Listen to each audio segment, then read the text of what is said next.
Hello, everybody. David Schuster here. There is brutal, and then there's what Democratic House member Jamie Raskin just did to FBI Director Kash Patel. At a House Judiciary Committee hearing, Raskin confronted Patel to his face about the Epstein files and about Patel's reversal on releasing them. Director Patel, before you joined the FBI, you railed against it for covering up Jeffrey Epstein's human trafficking ring. Let me refresh your memory with this clip. It has Epstein's list. They're sitting on it.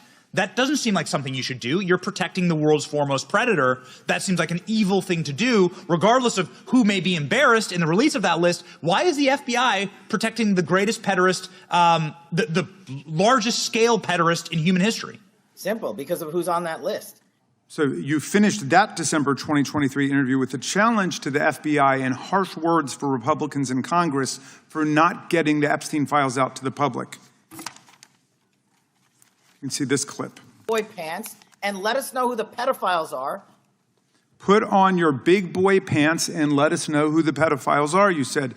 You emphasized that the president and the FBI director each had complete authority to release Epstein's client list. And on that point, Patel was correct. The president and the FBI director do have complete authority right now to release Epstein's client list. You said Epstein's black book is under the, quote, direct control of the director of the FBI. Look at this clip. This is way off the topic, but who has Jeffrey Epstein's black book? Black book. FBI. But who? That is, I mean, there's... Oh, that's under direct control of the director of the FBI. All right, so you were sworn in as director more than 200 days ago. Now the black book is under your direct control. So why haven't you released the names of Epstein's co-conspirators in the rape and sex trafficking of young women and girls? The Rolodex, which is what everybody colloquially refers to as the Black Book, has been released. Oh, no, you're talking about what the journalist got 5 years ago? No, that's not what we're talking about. We're talking about what you were talking about there, That's the black exactly book what I under was the direct talking. control of the FBI director. We have released more material than anyone else before. The Biden administration, Obama administration had the exact opportunities to release this material, and they never did. And if you are selling the men and women of the FBI, Why we're have not you going after changed your child predators. position? Hang on, you said we're not going after child predators. 1,500 child predators arrested this year, 35% increase, I'll reclaim my time. 4,700 child victims Mr. Chairman, I'm going to found. reclaim my time if you could instruct the witness. Why have you changed your position? There you were saying it's under the direct control of the FBI director and all of it should be released. Why have you changed your position? Everything that has been lawfully permitted to be released has been released. And as I told you, Really? the investigation was limited. And let me make something crystal clear. I never said Jeffrey Epstein didn't traffic other people, other women, and they're not other victims. This is the investigation we were given from 2006, 7, and 8, and the search warrants from 2006, 7, and 8. That's what we're working with. Well, wait. In other words, says Patel, it's the fault of President George W. Bush's administration. Have you released all of the stuff that the FBI has seized from Epstein's house? The computers, the emails, the file cabinets, the documents? What about the financial records? Have you released all of that? Everything the court has allowed us to Which release. court are you talking about? 3 separate federal courts have come in and said... We're talking about the evidence you've got. It's got nothing to do with what those courts have. Raskin is right. The evidence already in the hands of the FBI could be released immediately. The court rulings apply to separate grand jury transcripts that are usually kept under seal until an actual criminal trial. Wait, Do you want me to break the law in a federal judge's order? No, I want you to follow your own word, Director Patel. You said up there it was under the direct control of the FBI director. He had the black book. Everything I have direct control over, we have gone to court. You haven't. Complete your sentence. Everything you have direct control over, you said. Have gone to court, and everything we have direct control Patel, over. Complete your sentence. You said everything. Release. We're releasing. He'd like to complete his answer. You began the sentence, everything you have direct control over, and then you stopped that sentence. You've released everything that you have direct control over? And I have direct control over and can lawfully release. If you're not familiar with the court orders, that's not my fault. Oh, I'm Go perfectly, look at them. I'm perfectly familiar court. with them. But how did we prosecute Ghislaine Maxwell?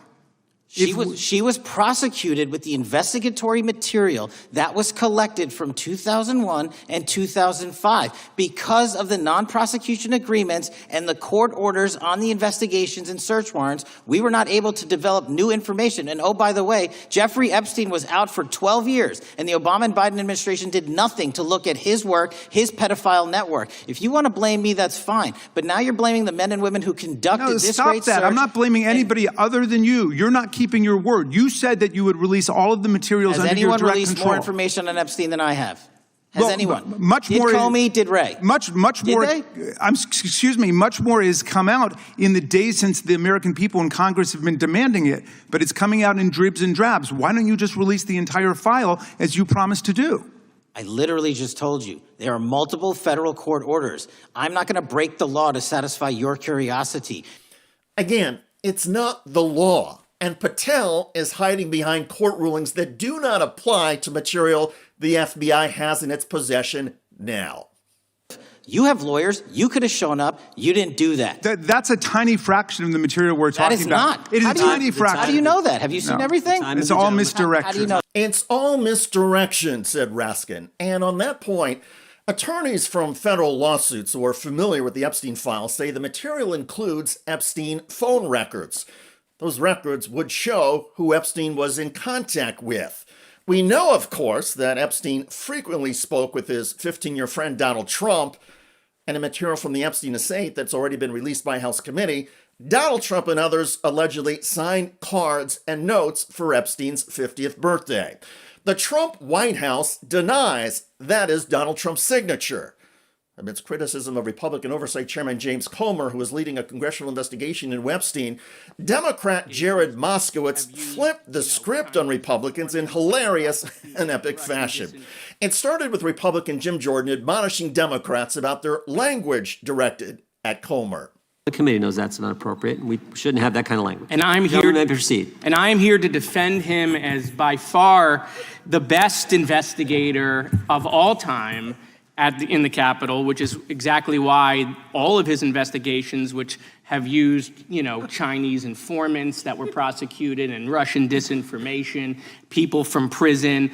I mean, the main thing he was tasked with last year, right, which was the Biden impeachment, that we had a vote. Oh, no, we never had a vote on that because, of course, he didn't find any evidence. So this morning, our close personal friend, Mr. Comer, said that he was not going to look into the letter or the doodle, the president's doodle. He's a decent doodler, by the way. So he wasn't going to look into whether the signature was a forgery, and I'm concerned about that because this is the president of the United States. If there are forgeries or forgers out there, I think we should investigate it. And in fact, this document is 22 years old. So you're telling me someone 22 years ago went back to the future and forged his signature when he was a Democrat. And somehow this person was Nostradamus, knew he would become a Republican, become president 22 years later. So listen, I submit to you that we can solve this problem for the American people. You don't have to take my word for it. You don't have to take our dear personal friend, Mr. Comer's word for it. Let's bring in a signature expert. You guys pick the witnesses. Bring in your signature experts, swear them under oath, and let's have the signature examined. Is it his or it is not his? We don't have to play games or the president says it's not his, we say it's him. No, let's bring in a signature expert, a referee, because we can't agree on anything, even when it's right in our face, of whether that is indeed the president's signature, or if it's a forgery, we should immediately open up an investigation into this forgery. From Trump White House claims about forgeries to Donald Trump's statement that the entire Epstein scandal is a hoax, all of this is about to take center stage in Congress yet again. Democrats and a few Republicans are on the verge of having the 218 signatures needed to force a House vote on releasing all the Epstein files. That vote, which could come within a week, would then send the measure to the U.S. Senate. And countless Republicans who have been hoping this story would just go away will face the prospect they have long dreaded: a recorded vote on the Epstein materials heading into an election year. In other words, even if the Epstein materials, including photographs, videos, and call logs, have been shredded or destroyed by Trump's Justice Department, the political problem for Republican lawmakers remains. GOP members will soon have to choose between their constituents, who, according to countless polls, overwhelmingly want the Epstein files released, and Donald Trump, who, for reasons perhaps only known to him right now, wants the materials buried. The story is about to get interesting, and Democrats, including Jamie Raskin, Jared Moskowitz, and others, are already humiliating Republicans and Trump officials to their faces. And for the GOP, it's only going to intensify and get worse. By the way, Donald Trump's recent visit to the UK got drowned out by massive protests. A number of demonstrators actually projected images of the convicted sex offender along with the president on the walls of Windsor Castle. Check out that video at the link below. It generated a lot of comments on YouTube. One of the most popular is from Shirley, who wrote, "I'm so proud of the UK people. Well done. We support you over there for protesting one of the most hated and ridiculous men alive." Indeed. I look forward to reading your comments about House Democrats, including Jamie Raskin, humiliating FBI Director Kash Patel to his face over the Epstein files. I'm David Schuster. Thanks for joining us.